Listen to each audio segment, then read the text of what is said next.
একটি বিষয়ে বারবার আমাদের কাছে প্রশ্ন আসে এবং আমরা জানি যে সমাজে এই ব্যাপারে ব্যাপক পরিমাণ আগ্রহ রয়েছে মানুষের, তাদের জানার অনেকগুলো বিষয় রয়েছে। তা হলো উমরি কাজা, অথবা যেই সালাতগুলো আপনি জীবনভর বহু বছর ধরে আদায় করেননি, সেই সালাতগুলো আপনি কীভাবে আদায় করবেন। এটিকে ফিকহের পরিভাষায় উমরি কাজা বলা হয়। উমরি কাজা মানে হলো আপনার গোটা জীবনের অতীত জীবনে যে সকল সালাত আদায় করতে পারেননি, সেই সকল সালাতগুলো আপনি কীভাবে আদায় করবেন।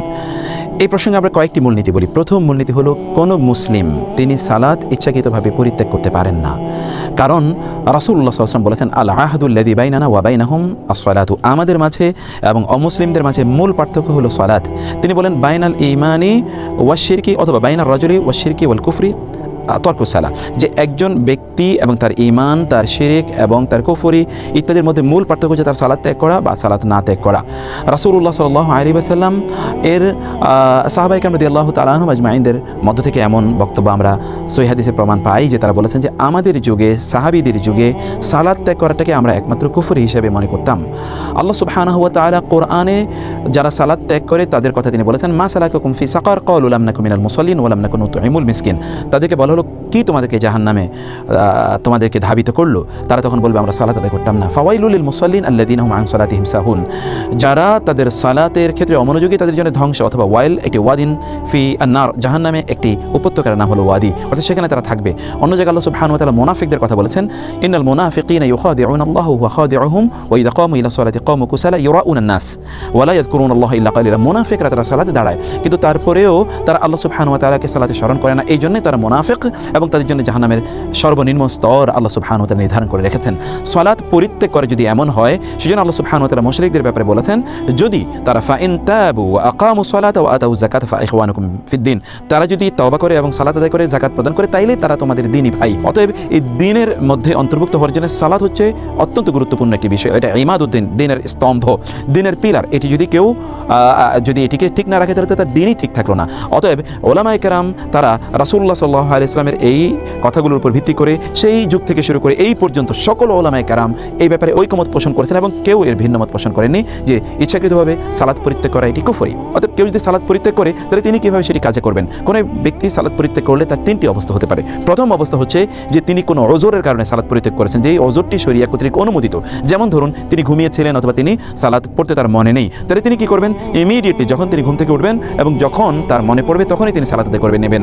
রাসূলুল্লাহ সাল্লাল্লাহু আলাইহি ওয়াসাল্লাম বলেছেন, মান নামা আনিস সালাতি আও নাসিয়াহা ফালিয়ুসাল্লিহা ইযা যাকারাহা, কেউ যদি নামাজ পড়তে ভুলে যায় অথবা ঘুমিয়ে পড়েছিল এই জন্য সে সালাত আদায় করতে পারেনি, তাহলে যখনই তার মনে পড়বে, যখনই সে ঘুম থেকে উঠবে তখনই সে সালাত আদায় করে নেবে। আমরা অনেকগুলো ঘটনায় জানি রাসূলুল্লাহ সাল্লাল্লাহু আলাইহি ওয়াসাল্লাম কখনো কখনো তিনি সালাত পড়তে, যেমন ফজর সালাত পড়তে রাসূলুল্লাহ সাল্লাল্লাহু আলাইহি ওয়াসাল্লাম তিনি ঘুমিয়েছিলেন, উঠতে পারেননি অথবা ভুলে গিয়েছেন, এমন হয়েছে রাসূলুল্লাহ সাল্লাল্লাহু আলাইহি ওয়াসাল্লাম যখনই স্মরণ পড়েছে তখনই তিনি সালাত আদায় করে নিয়েছেন। অতএব এটি হচ্ছে প্রথম কাজ যে আমরা যদি কোনো ওজরের কারণে যদি সালাত আমাদের মিস হয় তাহলে আমরা সেই সালাতগুলো আদায় করে নেব। এটি একটি ঘুমের ব্যাপার হতে পারে অথবা হতে পারে যে সেটি আপনি ভুলে গিয়েছেন। তাছাড়া এমন হতে পারে যে যেমন রাসূলুল্লাহ সাল্লাল্লাহু আলাইহি ওয়াসাল্লাম যুদ্ধের ময়দানে তিনি ব্যস্ত ছিলেন এবং এই কারণে তিনি সালাত আদায় করতে পারেননি, ফুরসত তিনি পাননি, পরবর্তীতে তিনি সালাতগুলো আদায় করে নিয়েছেন, যেটি আমরা জানি খন্দকের যুদ্ধে ঘটেছিল। রাসূলুল্লাহ সাল্লাল্লাহু আলাইহি ওয়াসাল্লাম আসর সালাত আদায় করতে পারেননি। ওমর রাদিয়াল্লাহু তাআলা এসে বললেন যে আল্লাহ সুবহানাহু ওয়া তাআলা কাফিরদেরকে ধ্বংস করে দিক, তাদের কারণে আমি আসর সালাত আদায় করতে পারি। রাসূলুল্লাহ বলেন আমিও তো আসর সালাত আদায় করিনি।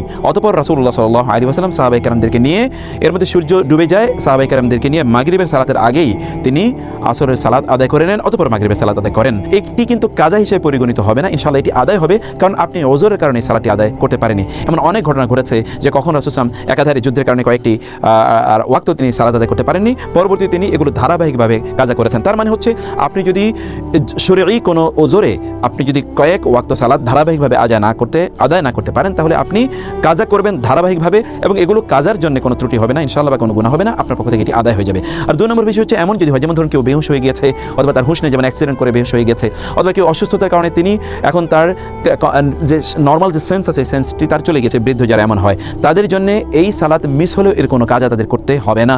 কারণ আপনারা জানেন রাসূলুল্লাহ সাল্লাল্লাহু আলাইহি ওয়াসাল্লাম বলেছেন আল্লাহ সুবহানাহু ওয়া তাআলা আমার উম্মতের মধ্যে 3 শ্রেণীর লোকদের থেকে তিনি কলম উঠিয়ে নিয়েছেন। তোর মধ্যে এক হচ্ছে যেই ব্যক্তি ওয়ানিল মাজনুনি হাত্তা আফাকা, যেই ব্যক্তি তার জ্ঞান হারিয়ে ফেলেছে, যতক্ষণ পর্যন্ত জ্ঞান ফিরে না আসে ততক্ষণ পর্যন্ত তার ব্যাপারে কলম লেখা হবে না। অতএব সে তো শরঈ শারঈ, এমন একটি ওজরের মাধ্যমে সে মূলত পড়ে গিয়েছিল, যেই কারণে তিনি সালাত আদায় করতে পারেন। অতএব তাকে আর সালাত আদায় করে পরবর্তীতে কাজা করতে হবে না, এগুলোতে এমনিতে তার জন্য মাফ হয়ে যাবে ইনশাআল্লাহ। আমাদের দেশে যেটি আমরা সালাতের জন্য বা কেউ অসুস্থ ছিল জন্য সালাত আদায় করতে পারেন তার জন্য নামাজের কাফারা নামে যা আমাদের সমাজে প্রচলিত, এটির কোনো ভিত্তি ইসলামী শরীয়তে নেই। যদি কেউ সালাত আদায় না করতে পারে, যেমন বৃদ্ধ পিতামাতা অথবা অন্য কেউ তিনি অসুস্থ ছিলেন এবং এই কারণে তিনি তার জ্ঞান ছিল না, তিনি সালাত আদায় করতে পারেননি, তার আত্মীয় স্বজন দান সাদাকা করে দিতে চায় তারা করে দিতে পারে, কিন্তু এর জন্য কোনো কাফারা নেই।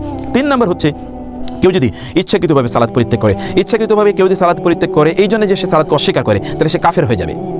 তাকে আবার ইসলাম গ্রহণ করতে হবে, তওবা করতে হবে, এর মাধ্যমেই তিনি মুসলিম হবেন এবং পরবর্তীতে অব্যাহতভাবে তাকে সালাত পড়ে যেতে হবে, সালাত তিনি মিস করবেন না। আর যদি কেউ অস্বীকার না করে সালাতের ফরজিয়াত, কিন্তু তিনি এমনিতে ইচ্ছাকৃতভাবে সালাত পরিত্যাগ করেছেন এবং তিনি কতদিন পরিত্যাগ করেছেন তা তিনি জানেন না, কোনো হিসাব নেই, বছরের পর বছর হবে, মাসের পর মাস হবে, এই ব্যক্তি যিনি ইচ্ছাকৃতভাবে সালাত পরিত্যাগ করেছেন তার জন্য উমরি কাজা অথবা তার অতীতের সালাতগুলো সব কাজা করার কোনো প্রয়োজন নেই, কারণ তিনি তো আসলে ওজরের উপর ভিত্তি করে তিনি সালাত কাজা করেননি। ফলে ওজর থাকলেই তো তিনি কাজা করবেন। আর আল্লাহ সুবহানাহু ওয়া তাআলা তো বলেছেন ইন্না সালাতা কানাত আলাল মুমিনিনা কিতাবা মাওকুতা, সালাত নির্ধারিত সময় আদায় করতে হবে, নির্ধারিত সময় সে মিস করেছে, কোনো ওজর ছাড়াই মিস করেছে, সেজন্য তাকে এটি আদায় করতে হবে না। আর তৃতীয় বিষয় হচ্ছে যে এই ব্যক্তিকে যদি আমরা অতীতের সালাতগুলো আদায়ের কথা বলি, তাহলে তার উপর আননেসেসারি একটা প্রেশার তৈরি হবে, ফলশ্রুতিতে সে তার অন্যান্য যে সকল কাজগুলো এগুলো নর্মালি সে সম্পাদন করতে পারবে না। তাহলে তার করণীয় কি? এই ব্যক্তির করণীয় হচ্ছে তিনি আল্লাহ সুবহানাহু ওয়া তাআলার কাছে তিনি তওবা করবেন, পরিপূর্ণভাবে তিনি তওবা করবেন। আর আত-তাইবু মিনাজ যামবি কামান লা যামবা লাহ, কেউ যদি তওবা করে তাহলে তার অবস্থাটা এমন হয় যে তার কোনো গুনাহ নেই। অন্য হাদিসে রাসূল সাল্লাল্লাহু আলাইহি ওয়াসাল্লাম বলেছেন আত-তাওবাতু তাহদিমু মা কানা ক্বাবলা, যে তওবা করলে তার অতীতের সকল গুনাহগুলো আল্লাহ সুবহানাহু ওয়া তাআলা মাফ করে দেন। ওয়া ইন্নী লাগাফফারুন লিমান তাবা ওয়া আমানা ওয়া আমিলা সালিহান সুম্মা ইহতাদা, আমি তাকে ক্ষমা করে দেই, ব্যাপকভাবে ক্ষমা করে দেই যে তওবা করে, ঈমান আনে এবং সে আমলে সালেহ করে। আল্লাহ সুবহানাহু ওয়া তাআলা বলেছেন ইয়া আইয়ুহাল্লাযীনা আমানু, হে যারা ঈমান এনেছো, তুবু ইলাল্লাহি তাওবাতান নাসুহা আসা রাব্বুকুম আন ইউকাফির আনকুম সাইয়্যাতিকুম, তুবু ইলাল্লাহি, তোমরা আল্লাহর কাছে তওবা করো, তারপরে তাহলে লাআল্লাকুম তুফলিহুন, তাহলে তোমরা সফলতা অর্জন করতে পারবে। আল্লাহ সুবহানাহু ওয়া তাআলা কোরআনে সূরাতুল ফুরকানে অনেকগুলো বড় বড় অপরাধের কথা, জেনা, মানুষ হত্যা করা, চুরি ইত্যাকারের অনেকগুলো অপরাধের কথা বলার পর আল্লাহ তাআলা বললেন ইল্লা মান তাবা ওয়া আমানা ওয়া আমিলা আমালান সালিহান ফাউলাইকা ইউবাদদিলুল্লাহু সাইয়্যাতিহিম হাসানাত ওয়া কানা আল্লাহু গফুরুর রহিমা। কেউ যদি তওবা করে এবং কেউ যদি তার ঈমান আনে এবং তার আমলগুলোকে পরিশুদ্ধ করে, তাহলে আল্লাহ সুবহানাহু ওয়া তাআলা তার অতীতের গুনাহগুলো মাফি শুধুমাত্র করে দেবেন না, সেগুলোকে তিনি সওয়াবে রূপান্তরিত করে দেবেন।